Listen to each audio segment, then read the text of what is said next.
Po. Attorney, right now, ang mismong Pangulong Marcos ang siya pong nagkumpirma na arestado, ito nga pong si Saldico, dyan mismo sa may Prague sa Czech Republic. At ang next step ay ang pagpapauwi po dito. Ito po ba ay mapapabilis or magiging marami pong mga kakarapin po ng mga legalities po ito, lalo-lalo po, at nasa ibang bansa po ito. Kamusta po kaya ang ugnayan po ng Czech Republic at sa Pilipinas regarding po sa mga ito po nga mga issues po, attorney?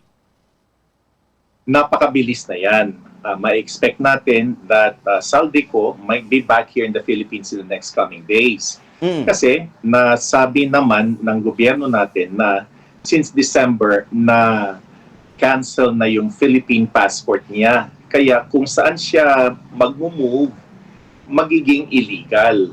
Hindi mo naman ini-expect na ang Portuguese, Portugal, gobyerno ng Portugal, ipaglalaban si Saldico. Kasi allegedly, meron din siyang isang passport galing sa Portugal. Hindi natin ma-expect na ang mismong Portuguese government ay ilalaban ito para mag-stay siya sa mismong bansa nila. Kaya ang mangyayari nun, mismong ang Czech government at ang Philippine government ay mag-coordinate sa isa't isa. Kaya nga naririnig na natin, ang PNP ng bansa natin ay makikipag-coordinate sa Czech Republic, sa Czech government para yung process ng rendition na si Saldico ay maibabalik dito sa Pilipinas para harapin na yung mga kaso na na-file laban sa kanya sa korte, sa mismong Sandigan Bayan.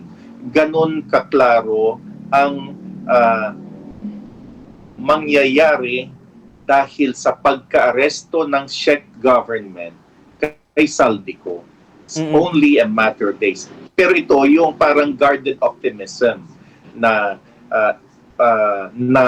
parang ini-expect nating mangyayari pagka-aresto ni Saldico ng Czech government.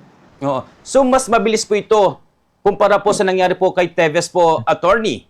Or baka mangyayari ay hihiling di po itong si Saldico ng mga ilang po nga mga, siguro mga remedies para hindi po siya mapauwi po sa Pilipinas, dyan mismo sa nasa po nga bansa. Misstep yung nangyari kay Saldico eh.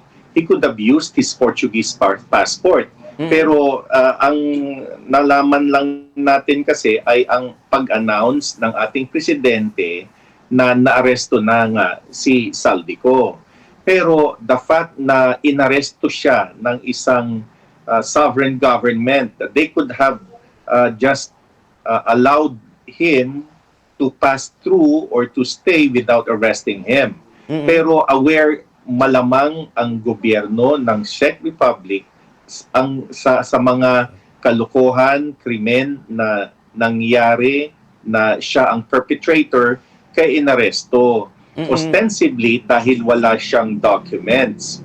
Pero as long as Saldico is in custody sa Czech Republic, maaasahan natin na mapapanagot siya sa mga krimen na i-file dito sa Pilipinas with the PNP now going to that country para makuha na si yung fugitive na si Saldico. Attorney, ito rin po ba yung proseso na kapag ang isa pong dayuhan na ay pumunta po sa isang bansa na undocumented, ay ganyan din po ang mangyayari? Or mas iba po ito kasi meron pong na-highlights po siya with our Filipino government na fugitive po, attorney? Dinideport yung mga yan yung mga walang papeles, yung mga walang proper travel documents, dinideport yan. Kaya kahit na alisin mo yung posibleng legal remedies na gagamitin ni Saldico, na sasabihin niya na he might ask for political asylum, yes. he might ask for certain leniency, pero at the end of the day, he is a person na walang mga travel documents. Pilipino ka, dating congressman ka, wala kang passport. Kaya you are staying there illegally doon sa bansa na dinaanan mo. Pwede siyang i-deport immediately. He may ask for certain legal remedies.